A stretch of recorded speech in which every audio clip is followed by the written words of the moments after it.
All right, so purity culture. This is going to be interesting.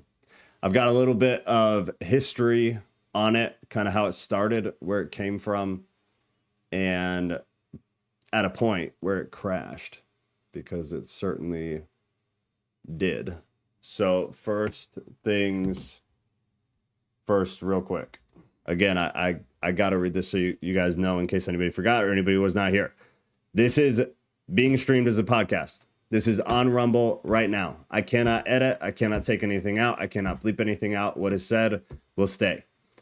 We're streaming to Rumble always, just in case something is said that is against YouTube's terms of service. However, there will be a censored version that is uploaded to YouTube after the fact under the podcast tab on just my normal YouTube channel. Please try to refrain from using specific places, names, or descriptive terms if you share, because again, I cannot edit it.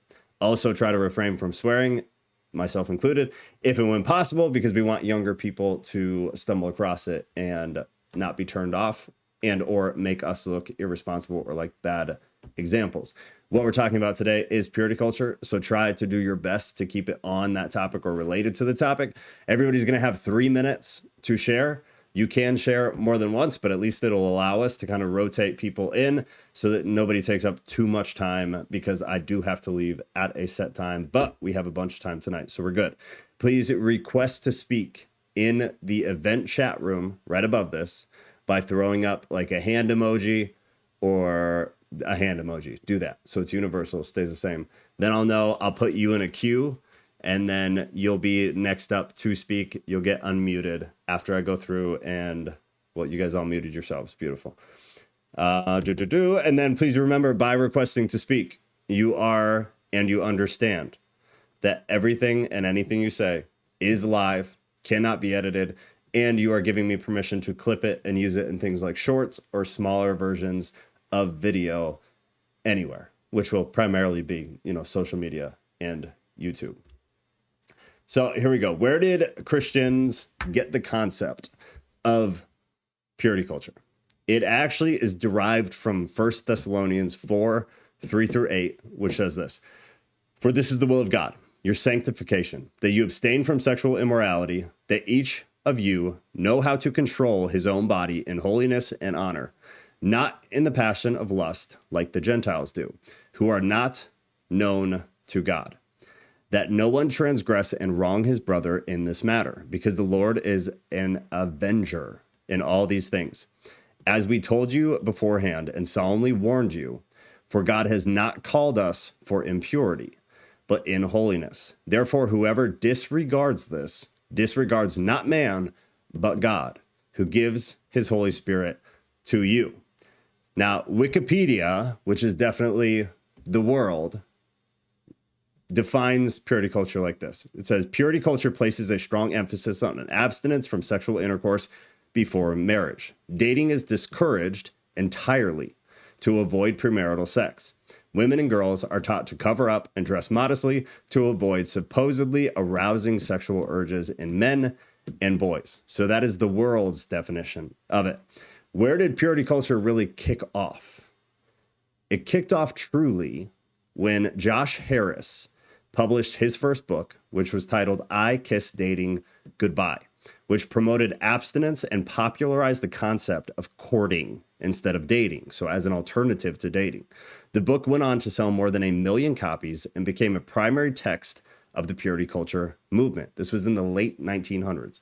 Harris later issued a statement expressing his concerns about the book and asked his publisher to discontinue its publication. So he puts out this book. It changes the Christian landscape hard, really hard, especially for younger people like teens. And then later on, he ends up publishing this big statement and asks that the book does not get sold anymore. After the launch of the True Love Waits movement, there was a significant decline between 1995 and 2002 in sexual activity for girls ages 15 to 17 and boys ages 15 to 18. The proportion of never married females 15 to 17 years of age who had sexual intercourse dropped from 38% in 1995 to 30% in 2002.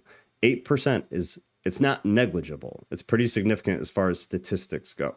For male teens, the percent of those who were sexually experienced dropped in both age groups from 43% to 31%. So very similar drop. And that age group was 15 to 17 years old for boys. And from 75% to 64%, so almost 10% at age 18 and 19. Teen pregnancies also dropped dramatically. Over the next 30 years, it's unclear, though, how much of the credit is actually from that movement, from the purity culture movement. It was in that time frame, so most people assume it at least had a part to do with it. But you have to understand, during that time, I guess that's kind of the tail end of the free love movement that you saw the end of the 60s through the 70s and the beginning of the 80s, where casual sex started to become much more accepted and not so looked down on, I guess.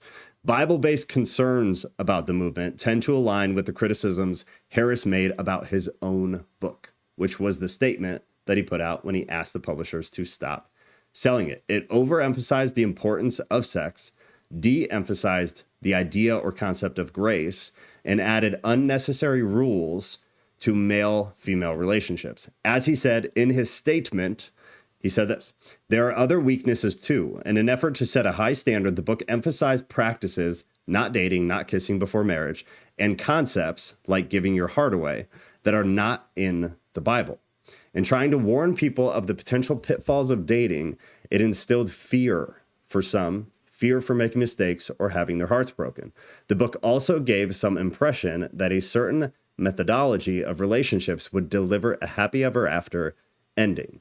And what he's referring to is this idea of not dating, but courting instead would provide you later in life a marriage that is happy ever after type. And then when that doesn't pan out for a lot of people, he's kind of realizing he needs to remove that. The other happy ever after ending is a great sex life, which again, for a lot of people doesn't pan out. So he took a lot of flack for this, even though these are not promised or talked about or referred to or mentioned in scripture. That was his end quote. The other category of criticism that comes from those who reject the Bible perspective on sexuality and frame their concerns on secular world, or in the case of some Christians, views of sexuality. While they agree with the Bible-based critics about the movement promoting fear and shame, they also think abstinence before marriage is an outdated concept, that the movement promotes gender-based stereotypes, and that it is wrong to exclude homosexual relationships. I'm going to stop there. And then at some point, I'll stop you guys, and I have a few Pew Research studies related to this that I want to show you. So this first one is Pew Research on half of U.S. Christians say casual sex between consenting adults is sometimes or always acceptable. So this is actually kind of interesting, and I don't necessarily agree with it, and we'll talk about why in a second, but here it is. So percentage of U.S. adults who say each of the following is blank acceptable, regardless of whether they would do it themselves. So whether they're talking about they themselves or just about people in general, these are their answers. Christians say it is always acceptable to have casual sex, 33% of the time. That's pretty wild. 24% said sometimes, 10% said rarely, and 32% said never. If you take the never and the rarely and put them together, you're at least above the always, but it's still kind of a wild answer. And I guess this would coincide with things that we've been talking about recently, in that, are these practicing Christians, or are these people who label themselves Christians, right? Because we've discussed at length, there's a pretty significant difference between those two things.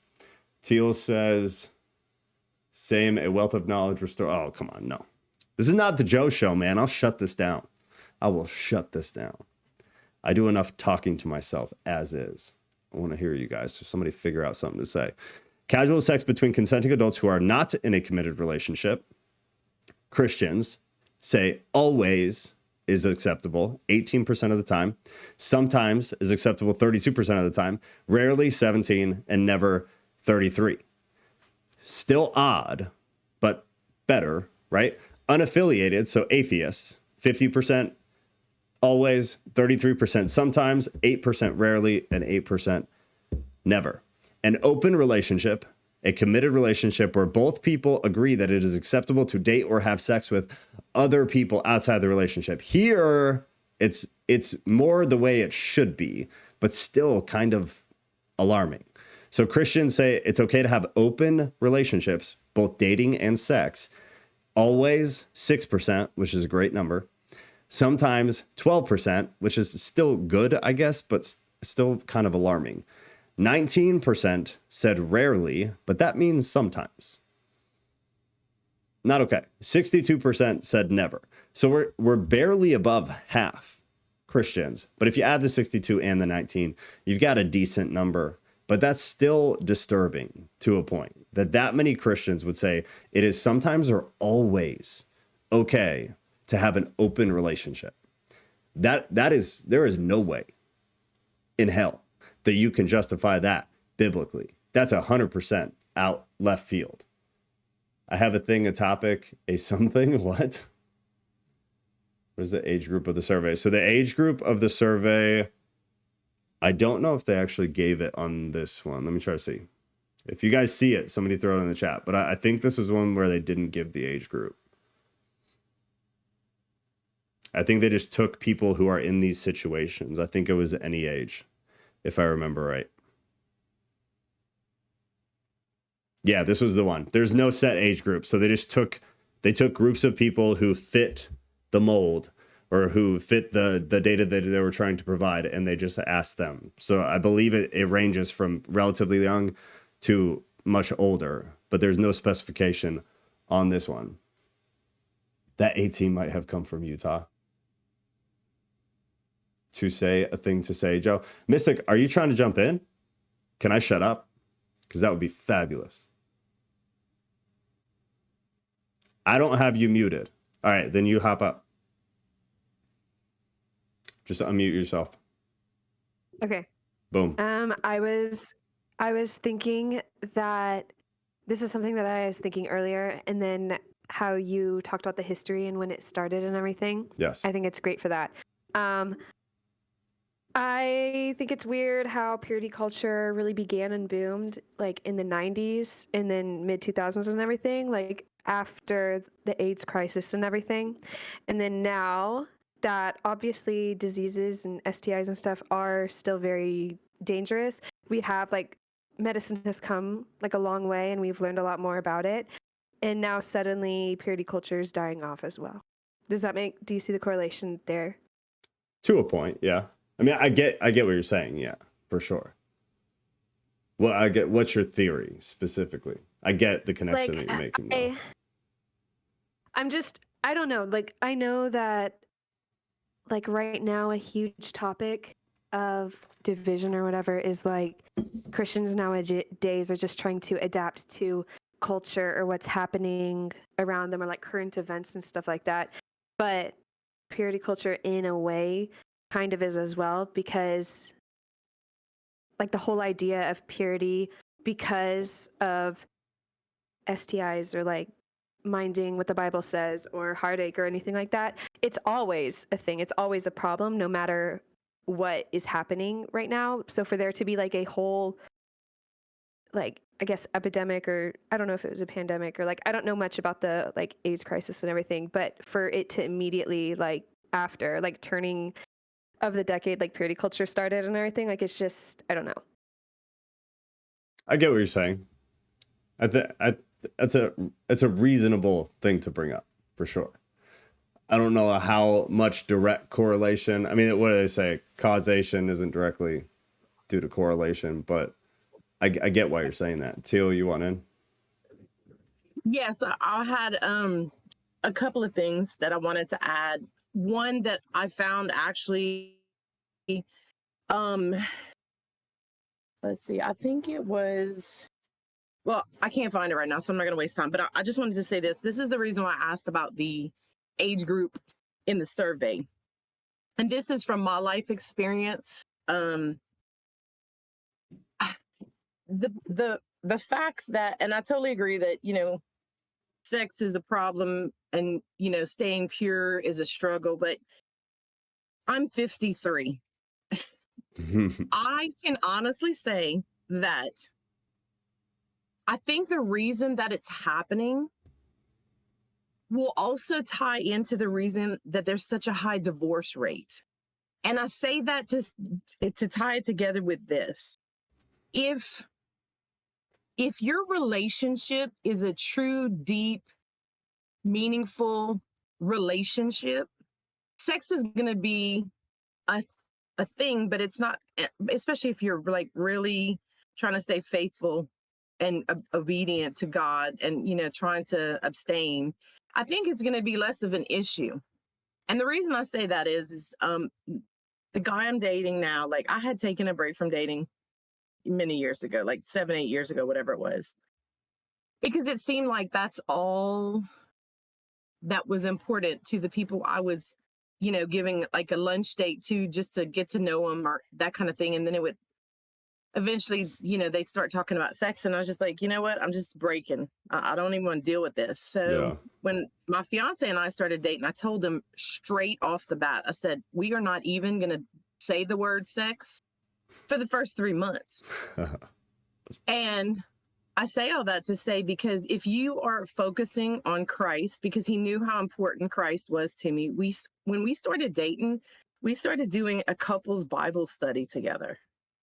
And we spent more time talking, learning, growing, and having a very deep, meaningful connection based on, real things in life. Because we're old. I know I'm older than all of y'all, but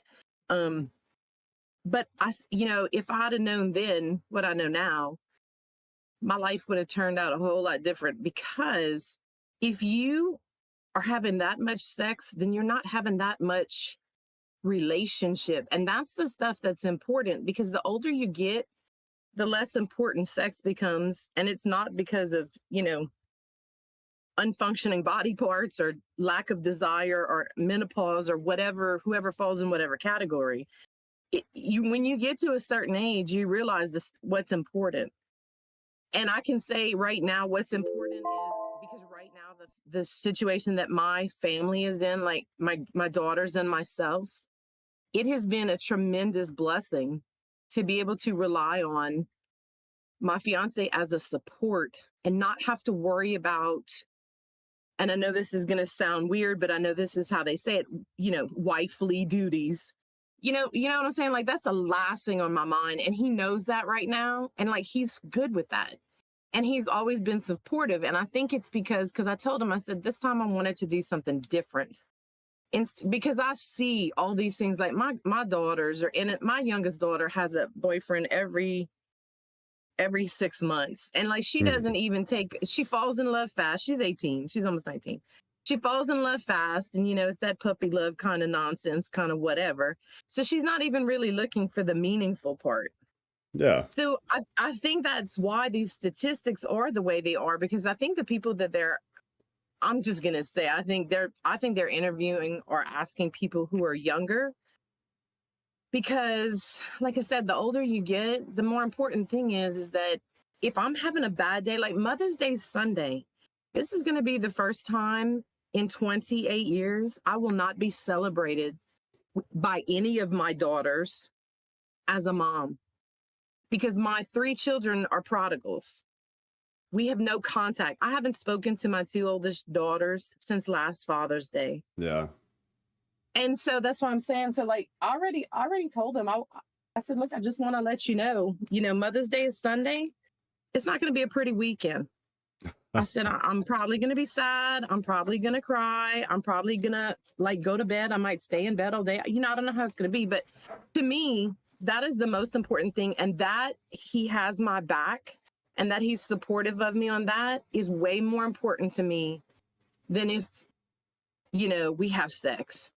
Like, he just he like gets it, And I think that's part of the reason why. And like, that's why divorce rates are so high, is because they focus too damn much on sex instead of having real relationships. I mean, and yeah. they can't make it through the hard stuff. Because what you gonna do? Like, you're in the middle of a nuclear meltdown. Let's just say I'm gonna flip the switch.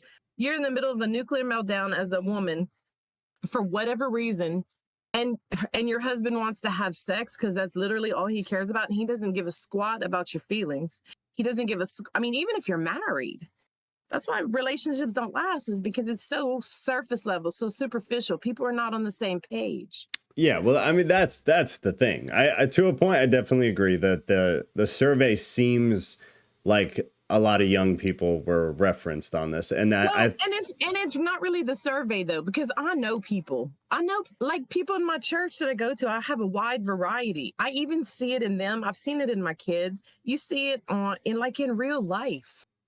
Yeah, but if a male, like the reference that you made about if a woman's going through some kind of catastrophe and the man is still pushing sex, that I don't know if that says much of anything about purity culture, about anything other than like that's a man being shitty.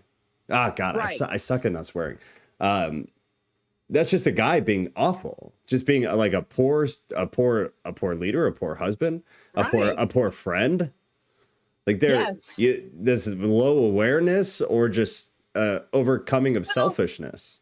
And I totally 100% agree with that. But remember the last week when we talked about it, and I think it was either last week or week before, because I mentioned one time in one of our live discussions about how I used to think that was what would equal love. Sex meant that I was accepted and I was loved in a relationship to me at one time when I was in my 20s. Yeah, young women, that's a thing. Right. And so that's why I'm like, it's, so I think it makes a huge difference. And especially if, both people are on the same page about being obedient and how sex can take away from and destroy stuff. And that's the thing I was talking about, because I had read something today. I was reading in Revelation, actually. And Paul had made a comment about purity. And they were talking about Jezebel. This is in Revelation 2:20. And it says, why is sexual immorality serious? Sex outside of marriage always hurts someone. This is the Life Application Bible explanation. And it was just talking, I guess, on what John said in Revelation 2:20, and about how it hurts God because it shows that we prefer to satisfy our desires our own way immediately, because we're an instant gratification society now. Been. Yes, correct. And satisfy our desires in our own way instead of according to his word, or to satisfy them immediately instead of waiting for his timing, God's timing. It hurts others because it violates the commitment necessary to a relationship. It hurts us because our sin separates us from God, and sexual immorality particularly leads us away from God's good plan for our bodies. Sin violates God's good plan and makes our hearts callous and indifferent to the destructiveness of its hold on our lives. Sexual immorality has tremendous power to destroy families, churches, and communities because it undermines the integrity and trust on which these relationships are built. God wants us to protect us from hurting ourselves and others. Thus, we are to have no part in sexual immorality, even if the surrounding culture accepts it as liberating and enlightened. And that was a breakdown in my Life Application Bible but that's in Revelation. So I had left it open to that because, and that kind of goes along with, what we we're talking about a week or two ago. And like I said, we spent more time in that. The only downport to that couple's Bible study we did is it is really meant for people who'd never been married before. So we could have written one, because we could have written one from the perspective of remarriage and dealing with kids and that kind of thing. But we both agreed right off the bat. There was not even going to say the word. And so we really did spend a great deal of time, like 8 months of just like steady focus on just getting to know each other. And we once had a 6-hour date in the middle of a restaurant because we were just busy talking and getting to know each other.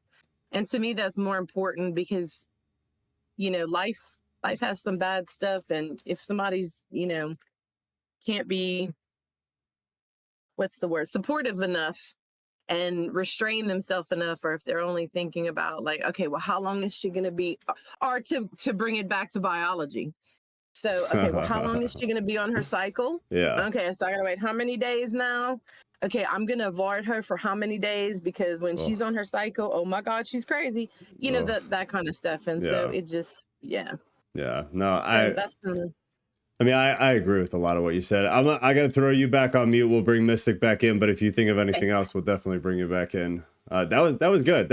I mean, it's a lot of good points. And I think, Mystic, I'll pop you in just a second. I think, I mean, Romans 8:8 says that those who live in the flesh cannot please God. And that's the Revelation verse is pulling from what Paul talked about it a lot. That it's true to a point, but I think at the same time, you can have a man who's grounded, who still has a normal male sex drive, who still is like grounded in the word and grounded in their faith, is connected to you emotionally, who cares about you emotionally, who will always put you first above the sex, but the sex drive is still there. It's still prominent. I think you can have it all.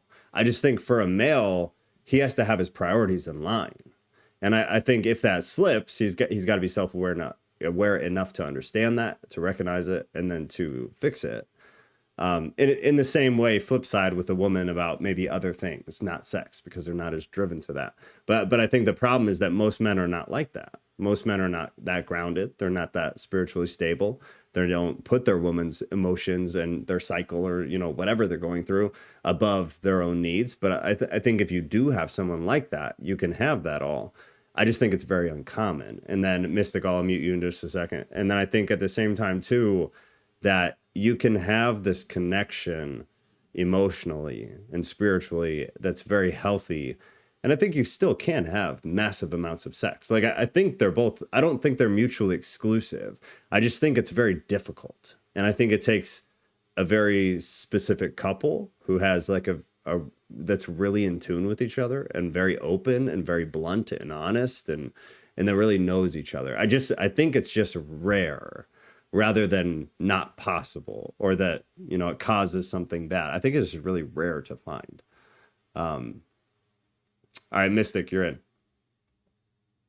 Okay, so there was like a lot that you said, Teal, and like the one thing that I'm thinking about the most is, I mean, obviously, as a perspective, I'm one of the youngest ones here, but I think it's a little bit like unfair almost to say that that a lot of people who are on that study or a lot of people in general, like getting into relationships, like the ones who have like the negative, like different kind of beliefs are young people, like, because in my perspective, especially like the youth group that I grew up, because I grew up in purity culture, like the doctrine, everything in it since I was like a kid. Like I have heard it all and I've been through it all and genuinely thought that all the things that were being taught to me were like 100% like the truth and the actual way that sex and relationships work.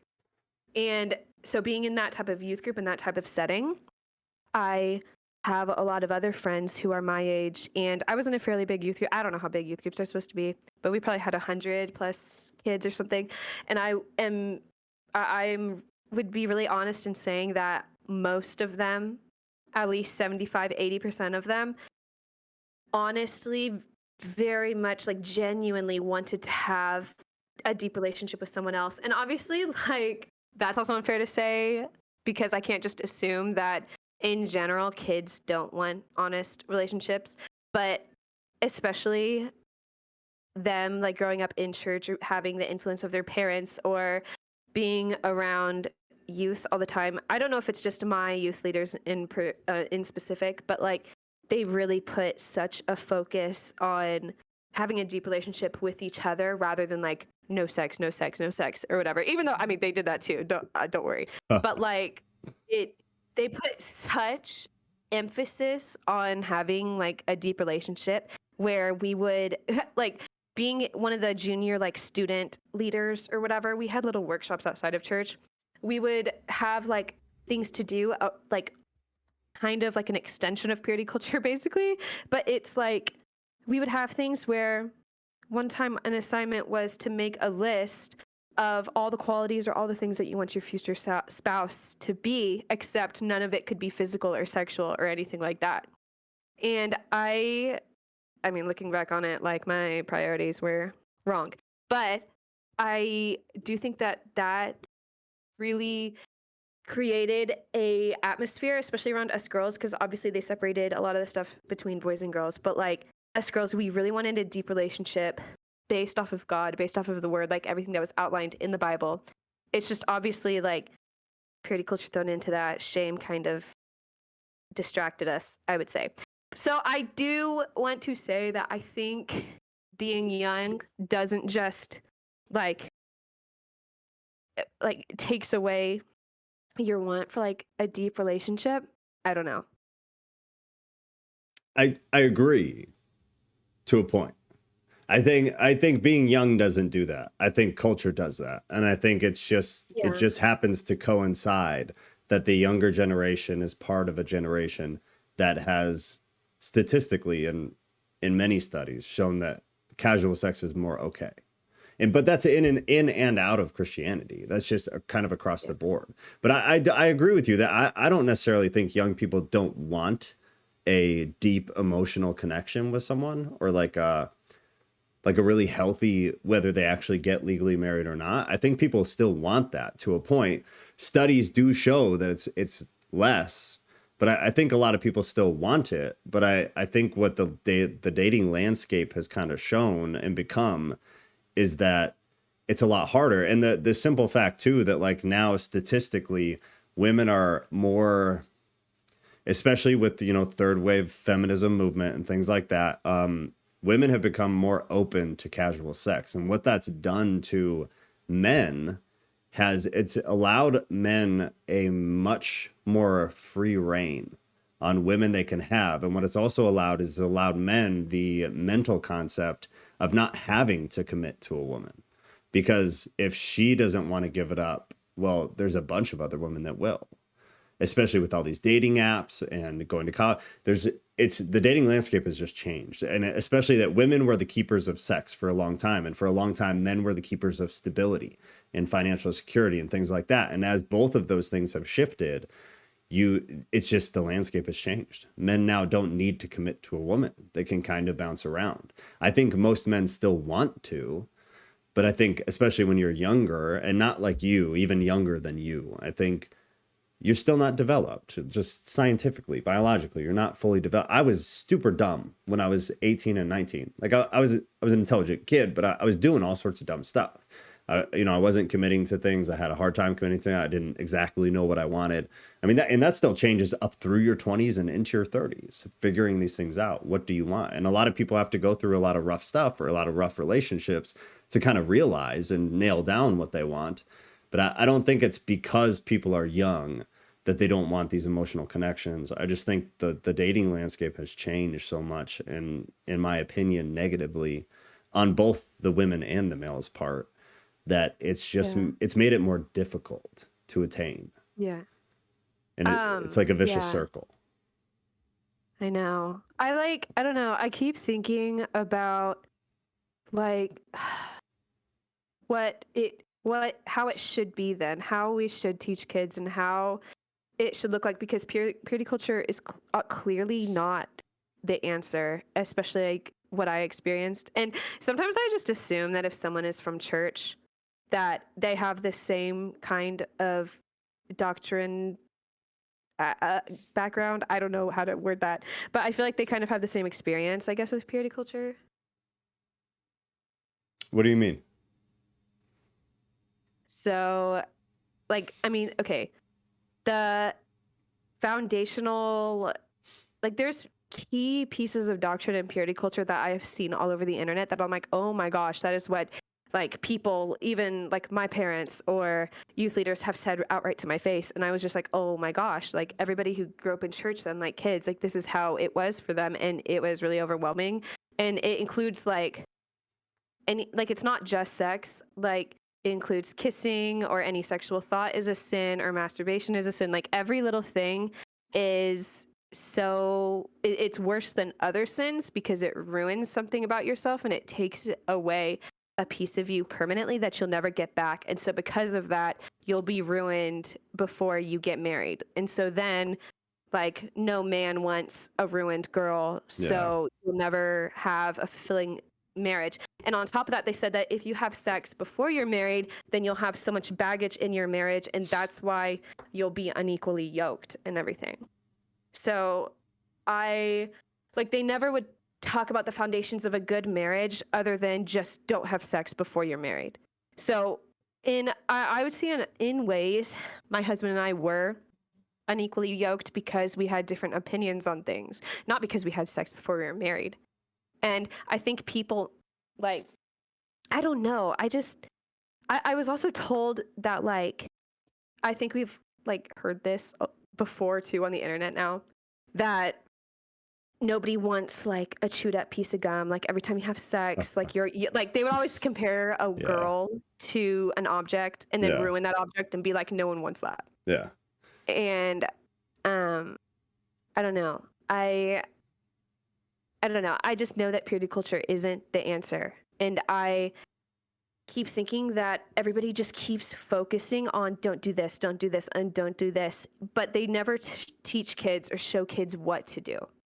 That's something that I've been, like, reading about and praying about a lot, where it's like we can't just, like, tell a kid to not do something because that's all that they're going to be thinking about. Yeah. Like, you have to put their eyes on something else, like finding a deep relationship with the Spirit, and then seeing where He wants to direct you if it's to another person. And, like, I don't know. It's so frustrating. No, I agree 100%. So the thing about the doctrinal stuff that you listed is that it's biblically sound. Those things are true. But the rest of what you said is also true. So purity culture, the way they went about it, I completely disagree with. I think for a lot of the reasons that you kind of mentioned, that it keeps the focus on the negative. It's like if you had a bunch of addicts in a rehab and all you guys ever talked about was how bad drugs are and how you shouldn't do drugs and drugs do this to you and drugs do that to you. And it was just like fear mongering.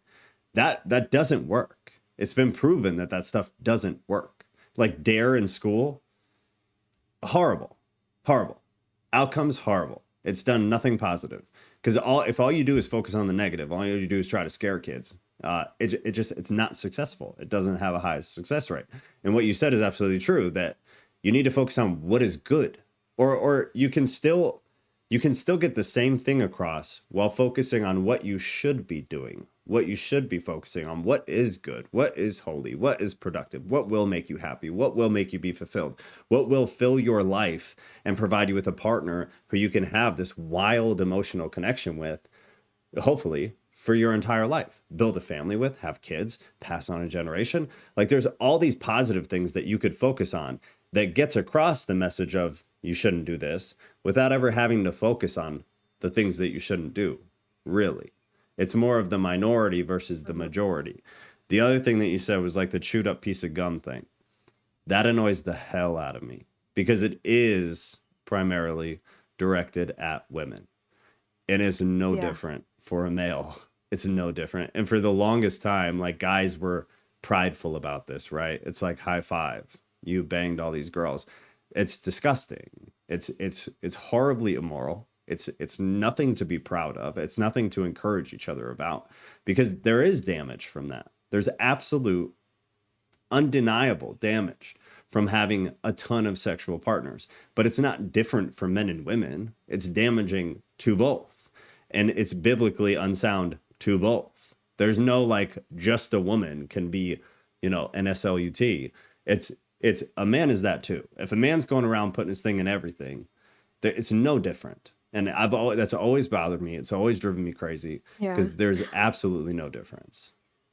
Yeah. I guess I'm also asking too, like, what about the relationships, like the kids who are in high school or they're graduating or something and they're in a relationship and they are, like, abstinent or whatever, and they go to church, they're very dedicated to each other, they have a deep connection. It's like they're supposed to be together, like, like, they have such a good relationship. like I've seen couples like that break up because they were saying that their relationship wasn't holy enough because they felt like they wanted to have sex. And because they wanted to have sex, they had to break up because like that it was evil. Or they were supposed to get married, but then they thought that they were too young to get married. But then that's also why there's so many young married. I mean, I was married when I was 18 Yeah. because of purity culture and everything. So I just like, what are you supposed to do in that scenario? Because if it's true that like the brain isn't fully developed until 25, then how are we allowed to get married at 18? And why is that pushed? Or breaking up is pushed? Like it's so complicated and I don't know, like, what do you think? I mean, the two things are kind of conflicting though. So if you feel like you shouldn't be having sex, or no, I'm sorry. If you feel like you guys really want to have sex and you're young, say you're 18 or 19, whatever, you really want to have sex, you have a really good relationship, you guys both really feel like you're going to stay together forever, then why wouldn't you just get married? And then if you're too young to get married, then why wouldn't you be too young for sex? Like it's hard to reconcile those two things. Because if you're that confident, if you're that secure, if you're that connected, that you feel sex should be something that you should do, then you should be those same things for marriage and vice versa. To me, personally. Otherwise, I feel like it's kind of a cop-out. Like we just kind of really want to have sex. Because if you're that convinced, then maybe you should get married. I mean, all throughout history, people got married at 16, 17. Like people were teenagers when they would get married. It's only throughout modernity that that's been pushed, really. And in other countries, other places, kids still get married, whether it's arranged or not. There's still a very young marriage. All throughout history, women were having kids before 20, right after 20. Like if you were in your mid 20s and you were popping kids out, you were late. You were late to the party. It was much younger. And that, I mean, biologically, women's best production of a child's zone is like 16 to like 26. Past that is when statistically complications start to become more statistically high. And I'm not advocating for teenagers having babies, but because I don't think it's the most intelligent thing in the world, but it's biologically, that's like prime time for the majority of women's bodies, from what I understand. So I think a lot of it has to do with just like modern culture. And I think those two things to a degree kind of conflict to me. But it's tough either way. Like that's a tough situation to be in. If you're young, you feel super confident. You're also like, you have a bunch of this emotion. You have all of this stuff flowing through you. You're at the end of puberty. Like there's a lot going on. You're excited. You're emotionally connected. And then on the flip side, you get married. You were too young. Your confidence was mostly chemical and not a true decision, a true choice to commit your lives to each other. And then you end up divorced, which has its own problems. It's like it's an unwinnable thing. It's very tricky to me. Yeah. It's very hard. Oh, Drew's out. Yeah, I mean, these are really good points, though. They're really good points. I like your perspective because you are young. It's really nice to have your perspective, especially because you're not really hard in any direction. You kind of, you're an explorer of both sides, which is how I am. And I like that a lot. I respect that a lot. I know, but it's so difficult. It's so painful. It's so hard. I feel like because I got married young, there's a part of me that wishes that I was still in church and that none of this happened because the past 3 years, like 3 years ago is whenever we left the church, like our marriage had been so, like it's been getting better, but like it was so difficult. It was so hard. And it's because like, I don't know, I feel like if I just stayed ignorant to everything and kept going to church, then everything would have been fine. Yeah. But because we had left and because of the things that happened, I was like, oh my gosh, I changed, like he changed, but like it feels sometimes like in opposite ways or something. And so I have seen like a lot of people from our youth group have gotten married and like they're divorced already. And so I find it, I don't know. It's really, I don't know. Do you see like how I totally it's such get a it. weird thing. It's so weird. And I don't even know. It's And then all hard. those thoughts, that's typically where I stop thinking because I you know. I mean, it really is tough. People who get married now in modernity, the statistics are different than back in the day. You know, what we have, which wasn't a lot, but from what we've gathered, is the younger you are when you get married, the higher your probability of getting divorced. And I think a lot of it just has to do with like overly emotional connections, because the emotions to a point for most people either die out or you go through seasons of not having that. And then when something like no fault divorce is introduced into America, there's not much of an incentive really to stay together, because there's not much of a consequence of getting divorced. And so people just give up and then they get out of it. I bet if I had to guess, and it's absolute conjecture, I would bet that a lot of younger couples who got together, had they toughed out, you know, a year, 2 years of roughness, by the time they're 40, 50, 60, whatever, they'd be more happily married. I mean, people who go through super rough stuff together and stick it out of nothing but loving commitment, which is not loving emotion, but loving commitment, like a child. Like my kid is 6. At some point, she's going to suck. In some regard, in some context, she's going to suck when she's a teenager or whatever. But as a parent, you never stop loving your kid. You never stop being committed to your kid. If your kid just chooses to stop contact with you, that's a different thing. But as a parent, I feel like it's very few and far between where you would choose to not lovingly stay committed to your child. And I feel like if more couples kept that type of ideology, they'd make it through. And those tough times build stronger relationships on the back end. Not always possible. Sometimes you need to split 100%.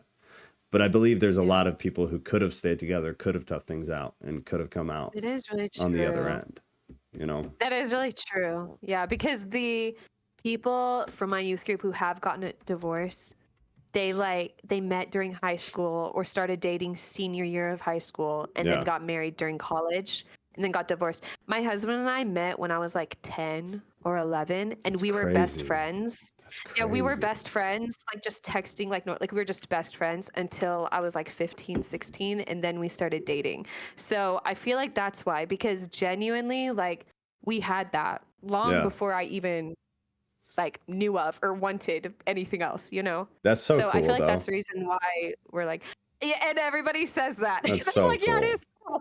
But it's also like, it was just really hard too. Yeah, for you know? sure. For sure. I don't even have friends from when I was 15 or 16, but you have a husband from when you were 10.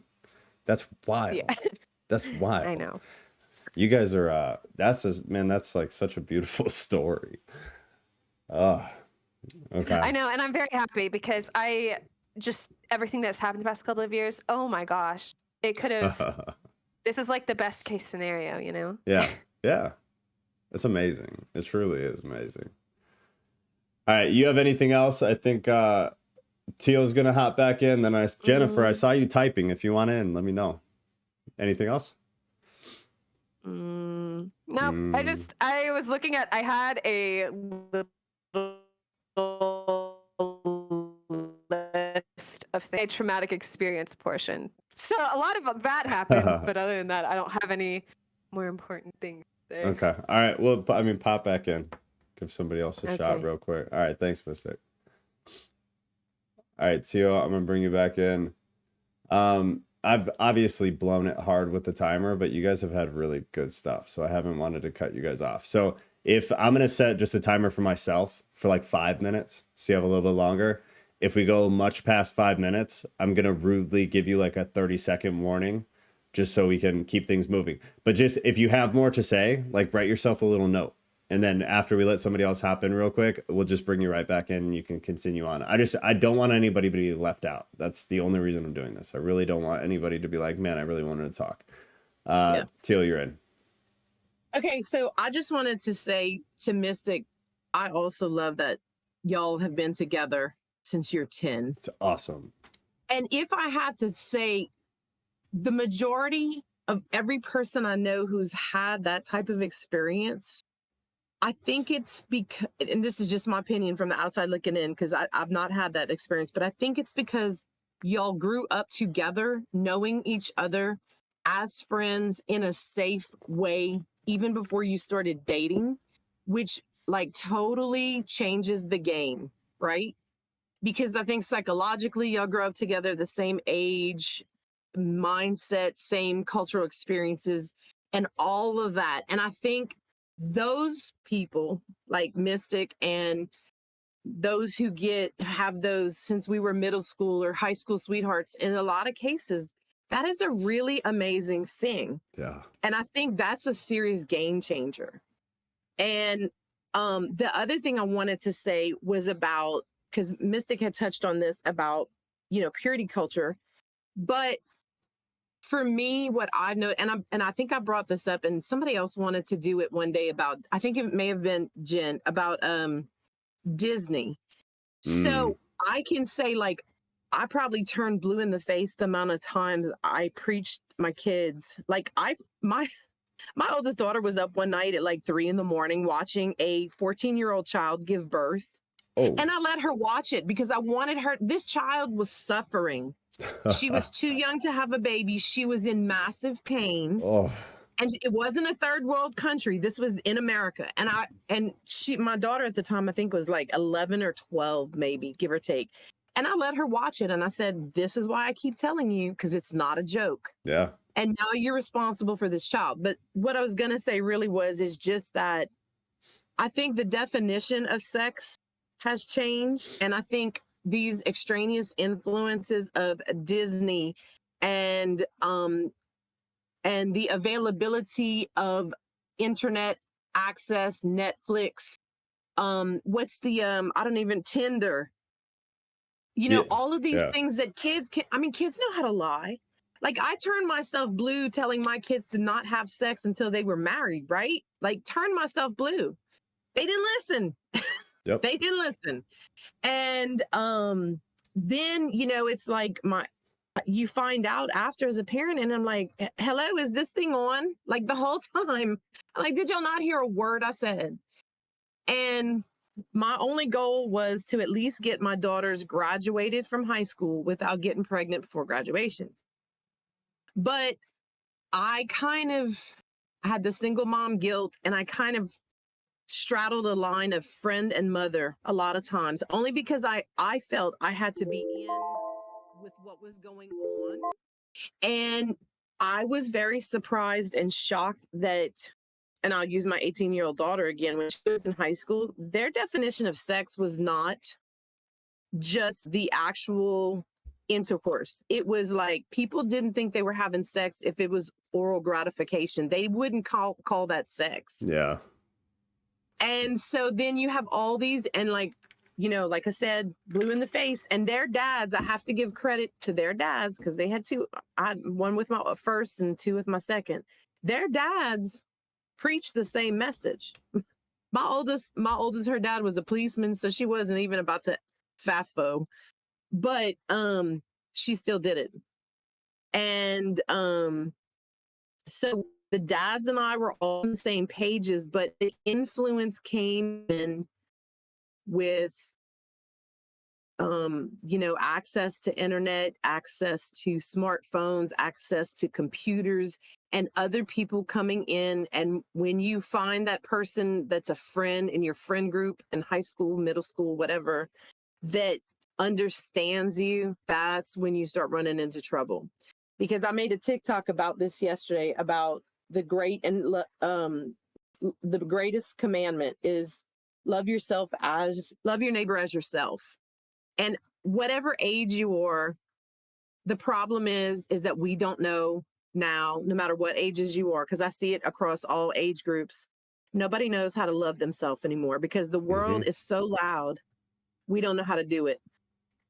Absolutely. And until you can learn to love yourself by remembering that you were made in the image of Christ and loving yourself like Christ loved us, and that you're made from the image of Christ, you're going to have a hard time loving anyone else properly, adhering to God's commandments and being obedient, and then learning to love yourself. And if you don't love yourself, all those red flags that pop up, you're going to take them and you're going to get a Sharpie and you're going to color the red flag a color that you're more comfortable with.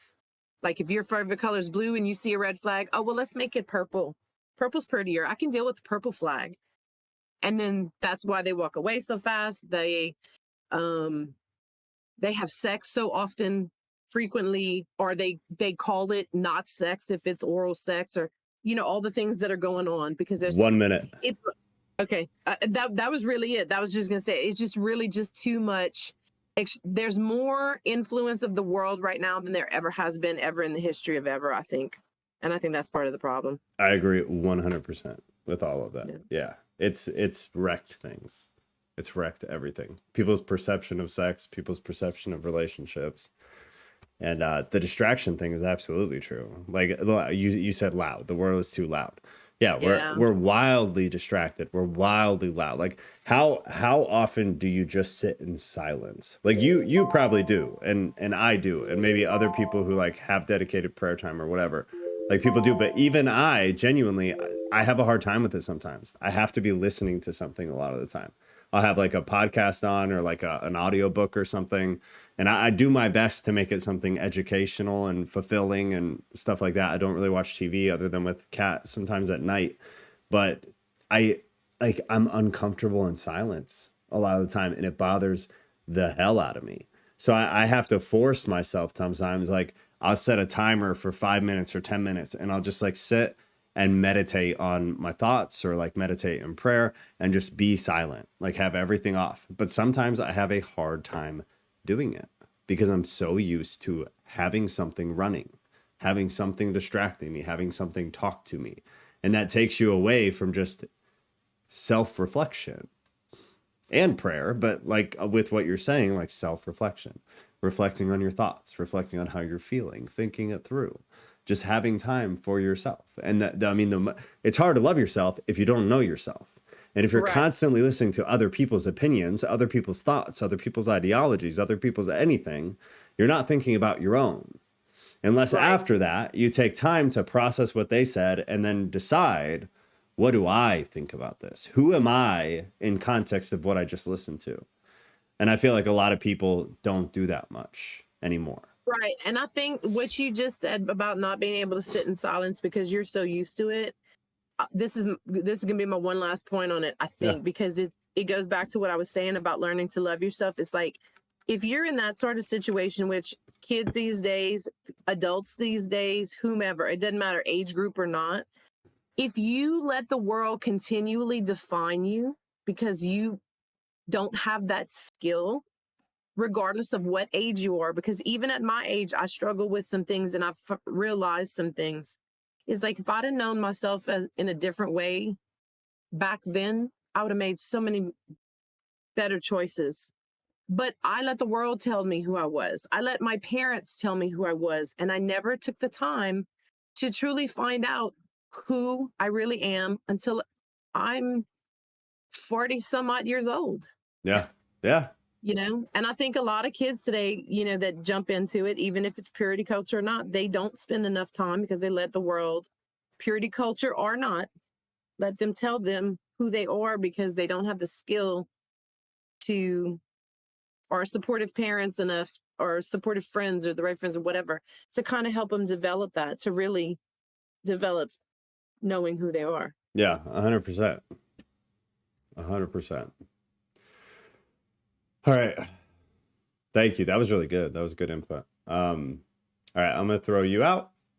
And then I think Kat is deciding where she wants to come in. So Kat, while you decide, I do want to go over this study really quick because it's interesting. So this one is roughly 1/3 of evangelical Protestants say casual sex between consenting adults is always or sometimes acceptable. So the context was percent of U.S. adults who say casual sex between consenting adults who are not in a committed relationship, blank, acceptable, regardless of whether they would do it themselves. So Christian, collectively, 50%, but you have always at 18, basically 20%, always acceptable. That's crazy. Sometimes acceptable, 32%.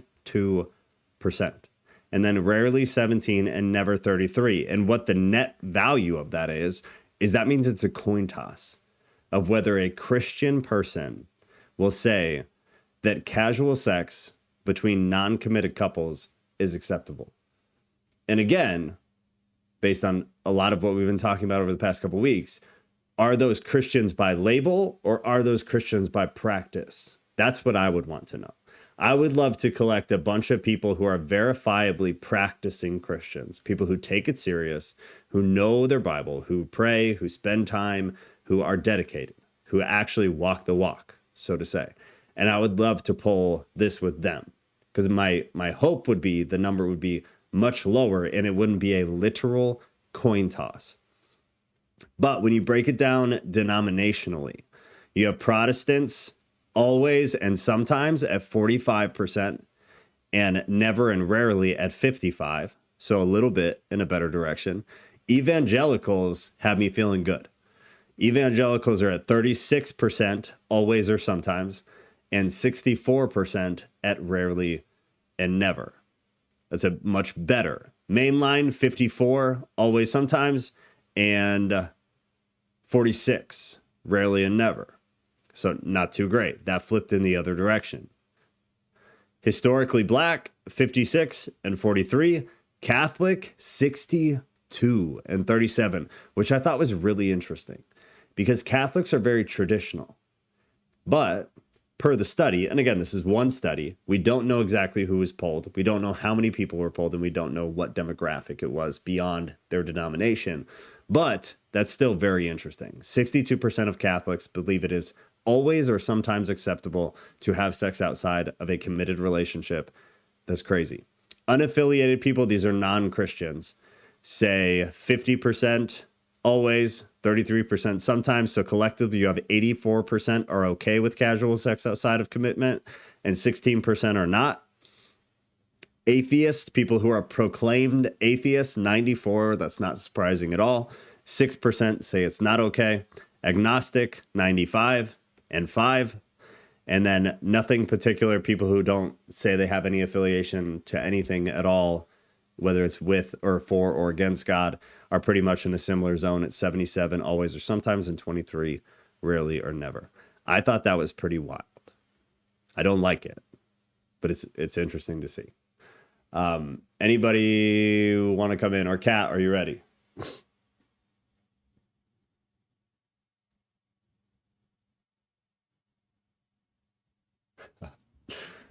Their marriage is such like a... They need to make a movie about Mystic's marriage. It'd be a Lifetime movie.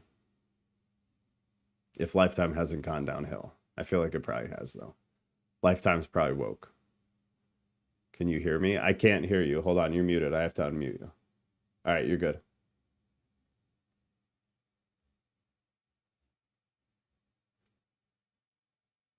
The Notebook was a phenomenal movie, and I mean, I guess I did just admit that publicly, but I'll never say it again.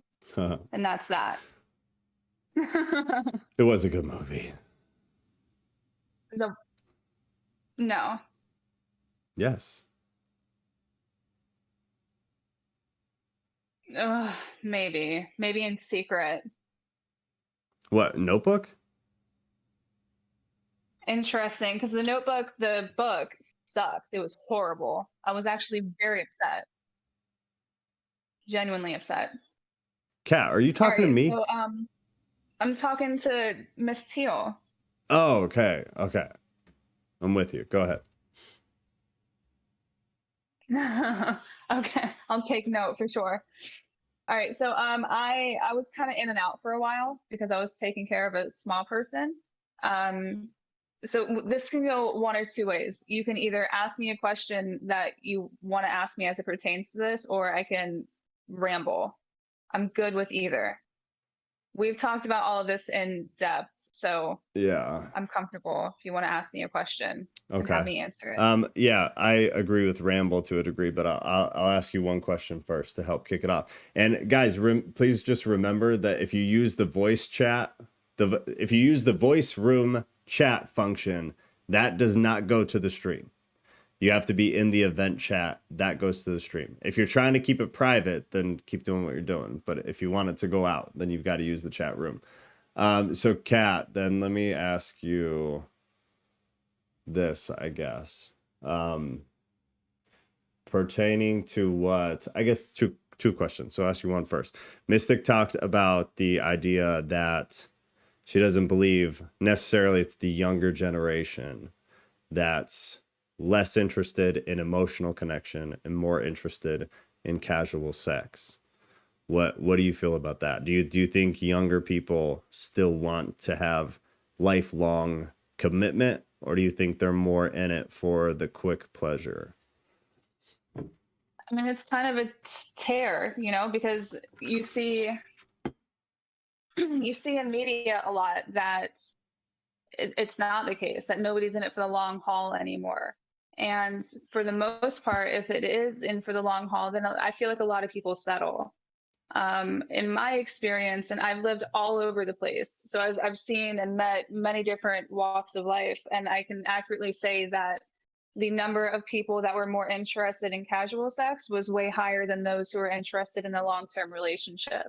I think that they idolized having a long-term relationship, but there were always excuses as to why they couldn't have it, such as I want to explore and I want to live my life and I want to party and I want to bang everybody that I possibly can before I settle down, which was a very popular thing that I would hear, which always made me cringe. I think it's a tear, but I would have to say that casual sex and the I just feel like the majority of them aren't for commitment. I think that they want it. I don't think that they want it bad enough. Yeah, and let me stop you real quick because I want to add context to your input on stuff. Kat did not grow up in a church. I think when you were younger, you never attended church, right? I think as a teenager, you went like twice or something with one of your friends. Right. Okay, so yeah, my grandparents were Catholic and brought up in Catholic schools, so I got a little bit from them, but nothing worth noting. Sure, yeah. So Kat comes from a family and a background that is no church context. So her opinion is more of like the world, which is really good because most of the rest of us grew up in some kind of church context.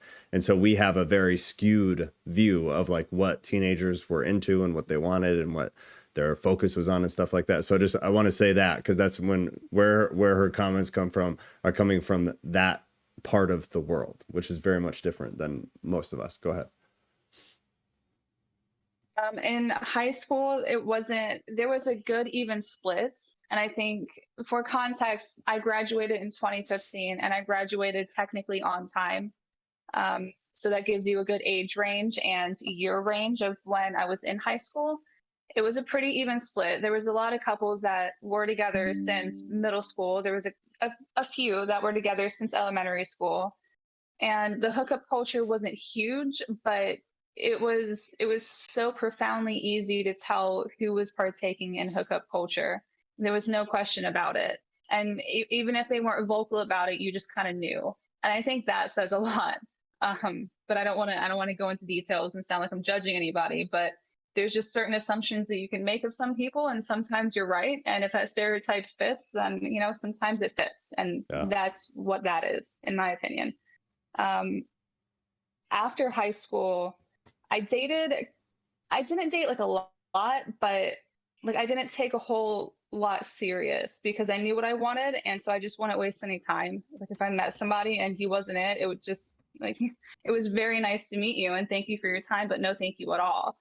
And, if we did get to talking like on the first or second date, it was always like, there was always a question of what the sexual past has been like. And I was a complete, and utter saint compared to almost all of the guys. And that was like the biggest turnoff on the face of the planet. And I felt like I was never going to find somebody who didn't go around and sleep with every girl that he saw. And on the flip side of that, a lot of the girls that I was friends with or even acquaintances with, it was the same thing for them. So there's really no accountability between the sexes because it seems like everybody is doing it. So if you're somebody who takes pride in like understanding sex and emotion and biology and the human brain of the sexes, then your life is very difficult, incredibly difficult, because you're like ahead of other people in certain ways, and other people are partaking in what like the culture says is what we're supposed to be taking part in. And I vastly disagree with that. Like hard. I Yeah. don't think it's good for you in the slightest bit. So in sum, to answer your question, it's very much so give and take. Like I said, I think that the majority of people do idolize having a good, strong relationship with, solid commitment, but I don't think that they understand what it takes to have that. And you can tell that just by the fact that they will hook up with anybody and not understand the repercussions of that. Even if you take, the Jesus and the Bible out of it, there are still repercussions to that affect your soul. Yeah. There's no way around that. And I don't think enough people realize that. And especially because that is always tied and ensued with Christianity, which is an automatic turnoff for so many people. And so it makes them care even less to contemplate just having a committed relationship and not sleeping around. Yeah, that's a good point. It's a good point, because that's definitely true. Purity, and not purity culture like we're talking about, but the just idea or concept, or I guess the ideology of waiting to have sex, maybe not till you're married, because outside of a Christian context, it's just unlikely, but waiting until you're truly committed. Like this is someone I at least can see myself spending my life with, can see myself building and developing a family with, can see myself going through hard times with. I feel like people do correlate that idea with Christianity and with a religion. Mm-hmm. And then I think to a point that turns them off. When in reality, it's take the Bible, take Jesus out of it, like you said, the only difference in the negative effects or consequences, the only difference is the spiritual ramification. Everything else is still there, whether it's STDs, difficulty parabonding later in relationships, higher likelihood and statistical probability of divorce, a more difficult time emotionally connecting to somebody, being less sexually driven, being more statistically likely to commit adultery. Like all those things are still true. The only differentiating factor is the spiritual one, where you're disobeying God. That was a good point. I'm glad you brought that up. That's definitely true. Thanks. You have anything else? You said you had 2 questions. Oh, right. So do you have anything else? Yeah. So one of them was mystic, and then one of the no. Which one did I ask you? Yeah, that was mystic. That was something she said, and then there was something that Teal said that I want to bring up too. I wanted to ask you about, but now it's escaping me. No, you know what? You actually already answered it, because it was pertaining to men and women having different stigmas when they're acting like floozies. And you talked about it, about how women are stigmatized as an SLUT. If you have anything else, then go. But that was what I was going to ask you, is kind of like what your outlook, or maybe what your upbringing and the people you were around, what their outlook on that was like, especially because you come from the whole mechanic scene. Was that your experience, that most women were assumed to be sluts and most men were assumed to receive a high five? Yeah. So to note, and this is a huge, if you know anything about car culture, then you'll understand completely what I'm saying. There's a huge difference between working in a shop that has classic cars and a huge difference between any other shop. When you're into classic cars, which is what I'm into, you get a lot of the old timers. You get a little bit of their wives. Sometimes they would come by and give you food and take care of the men in the shop, and it was lovely. And then the men were very set in their ways, and a lot of them were very old-fashioned. The older ones would make comments. If we were at a car show, there was a lot of pinup models in the area. I was in Daytona Beach, for reference. So there was a lot of car shows, a lot of pinup models, and you could always tell who the pinup model was in the group that would sleep with photographers. There's no question about it for a split second. And they would look at them and be like, I can guarantee you that she sleeps around. You can just tell because of the way that the woman would carry herself and the way that she would interact with other people, men and women. And that also has a lot to do with modesty as well. But I don't think anybody wants to hear me rant about modesty, which is wise. So yeah, there was a stigma around it. And then there were some guys, like my best friend who I mentioned in the chat for the prayer request, he would make comments about men like that too. He would, like, I was friends with a bit of a younger group who was still older than me, but some of them were floozies for men. They really were. And my friend Bob did not like them in the slightest. He did not like me around them. He felt very protective over me, even though I knew these guys since I was a young teen. So I felt respected and safe, and I was also very intelligent, so I was good. But he could tell that when they were around each other, the other group, the group that I didn't spend a whole lot of time with, he would always say, like, I hope to God you never end up with a man like that, because he knew that they would sleep around, because they would talk about it, or they would comment on the women that were at the car shows and be like, wow, she's hot. And he'd be like, dude, that is so not okay. That is so disrespectful. So to a point, especially like in this concept, in this situation, what I experienced in a car realm, it was not acceptable to sleep around whether you were a man or a woman. But that's a very small portion of the population. And that's a very specific, it's a very specific experience, especially as a woman. And I'm very grateful for that, may I add, because it teaches you a lot. If you're open to it, it teaches you a lot. Yeah. No, it's definitely true. But in all, yes, there were a lot of guys that, especially again, the younger guys who weren't into the classic cars, who were more into the tuners and the racers and the cars that my group makes fun of, rightfully so, mostly. You can definitely tell that there was a huge hookup culture. And the women that are involved in things like this, they're a very different breed of women. And I don't want to get into that maybe another time. Yeah. But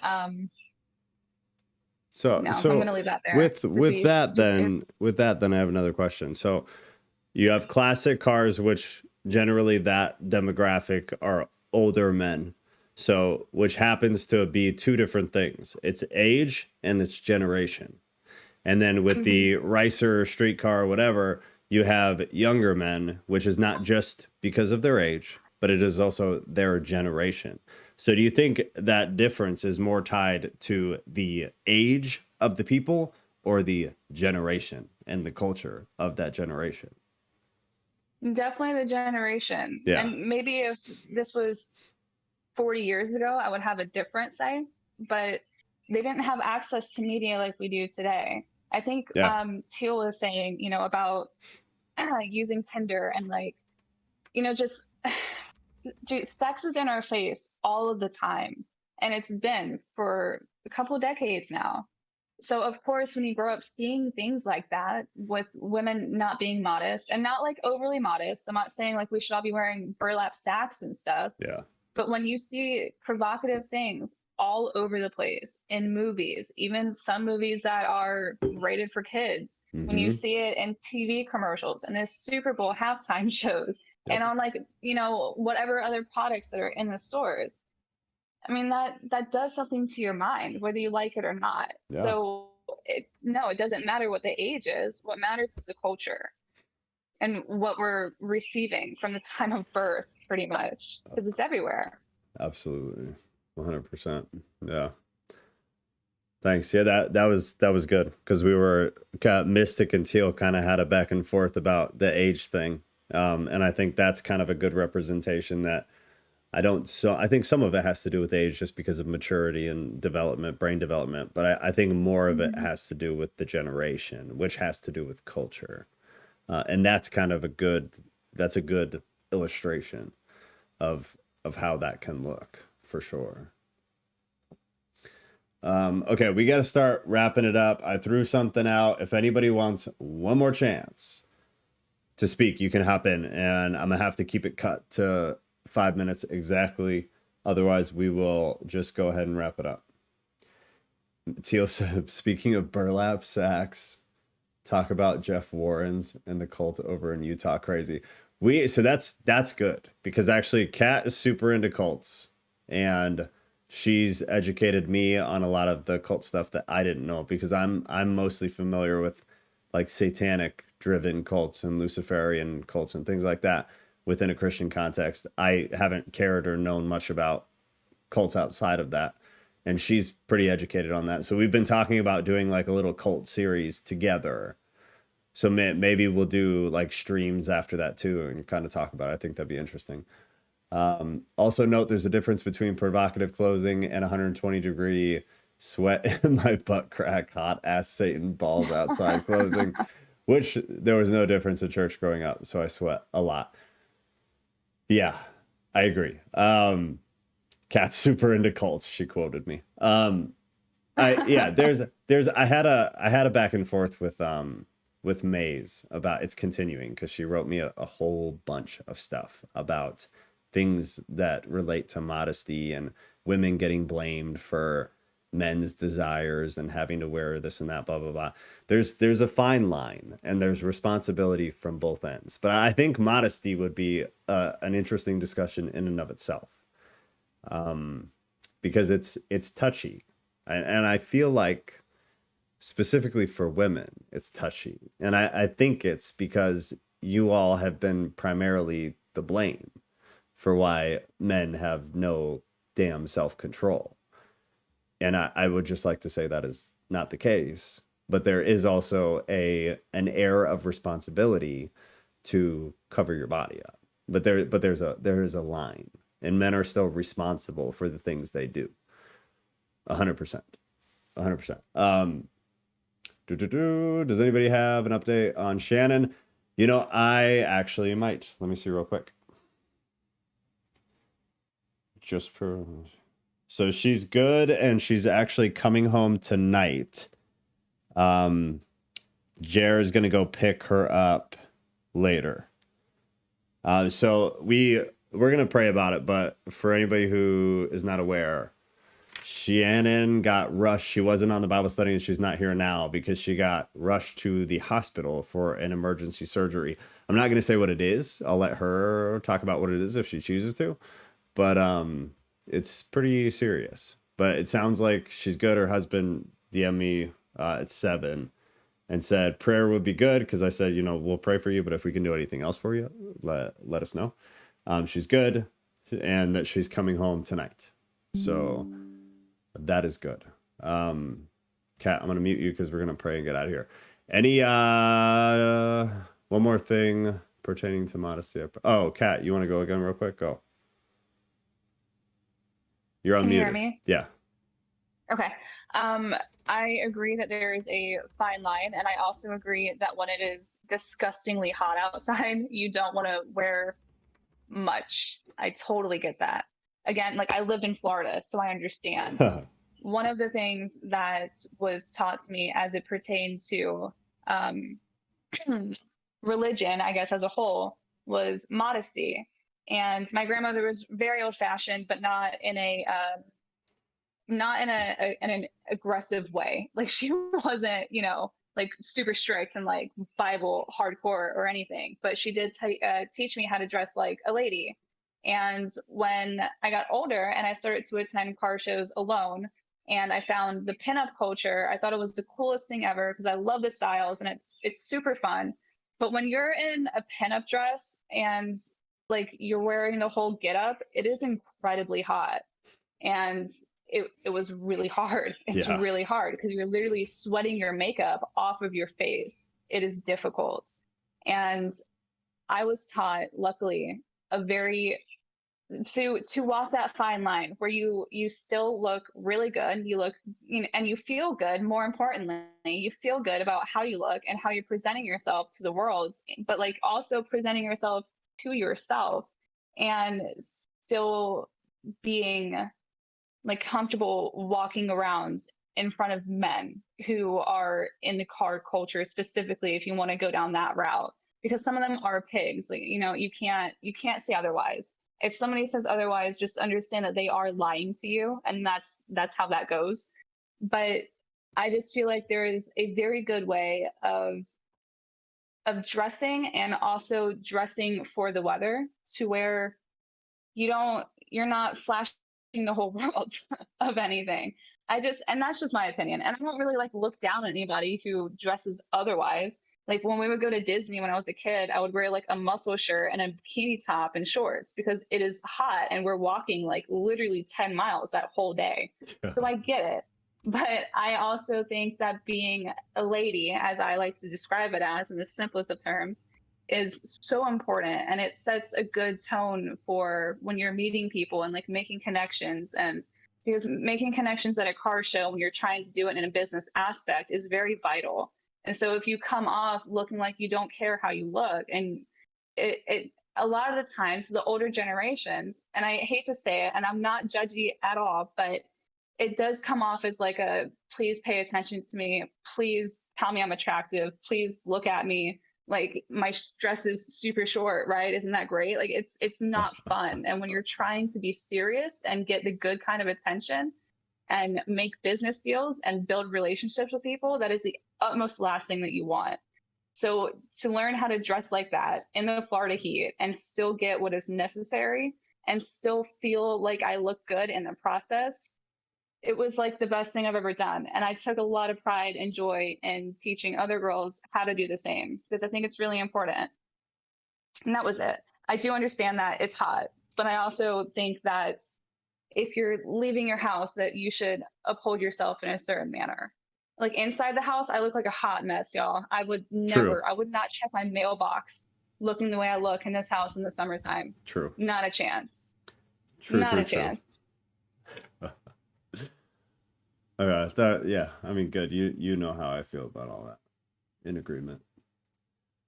Okay. Talk. You're muted. Bye. South Louisiana, lobby of Satan's office, hot and humid. Houston, have to be born with gills. It's so humid. Less is more does not apply in this aspect. I completely agree. All right, we're gonna pray. I gotta bounce. I gotta put the kiddo to bed. So, God, we really want to pray for Shannon tonight. She went into emergency surgery. Her husband and now her, actually, just a moment ago, shot me a message. She said she's out of surgery. It was successful. All is good. She's in a lot of pain. So we just want to pray that she gets through the pain quickly and that her husband is by her side to support her and love her and rub her back and rub her feet if it doesn't hurt, and make her feel good and comfortable and loved and thought about, kind of like what we were talking about today. I also just want to pray for this group very quickly, that we be the exception to the rule within modern Christianity. We're looking at some of these statistics from Pew Research, and they are not very encouraging. So we pray to be a part of that group of Christianity that is actually trying to walk the walk, is actually trying to display what the Bible talks about, and not just wear a label of Christianity. That these meetings become the least, and continue to be the least, of everybody here's weekly walk with Christ within their faith. This should be the smallest portion. Everything here should extend outward. It should just spiderweb out into the world with everybody we come in contact with everybody that we talk to, and everybody that we have to deal with that we might not want to. That we still display what we should be displaying, and that we still are focused on what we should be focused on. I pray that these people, that all of us, go out and simply infect the world with truth, with love, with humility, with care, with honesty, and that we can continue to do that in a way that makes this concept of God being real within our culture an undeniable fact, and that is displayed through us. I pray that everybody here continues to question and tear down this heretical, lukewarm Christianity that seems to have completely taken over systematic churches and continues to spread across the nation and become just heavier and heavier and more intensive and more intensive. I pray that nobody here lays dormant. I pray that people here try to genuinely spend time with you, try to keep in touch with you. If there's any loss of that, that it becomes a priority and continues to be a priority in their lives. I pray that everybody here cares to grow, cares to continue to learn, and cares to continue to try to find the truth, the hard questions, the tough ideas and concepts, like what we're talking about today. Purity culture is hard. Christians made it a hell of a lot harder. So God, we pray that you open everybody up here to new information, to different ideas, to each other's ideas, whether we agree with them or not, that we continue to stay civil like we have, because it's absolutely beautiful. And this is what Christianity is supposed to be. This is what we genuinely stand for. Praise all in Jesus' name. Amen. All right, y'all. Everybody have a lovely evening. I will talk to you guys throughout the next couple of days. So Sunday, we've got Acts 17, and then we'll discuss in the off topic about what you guys want to do Sunday night for this. I'll probably run a poll again, because that worked not this time, but the time before. And I really do want to give you guys kind of the reins. I just want to be here to help moderate and make it happen.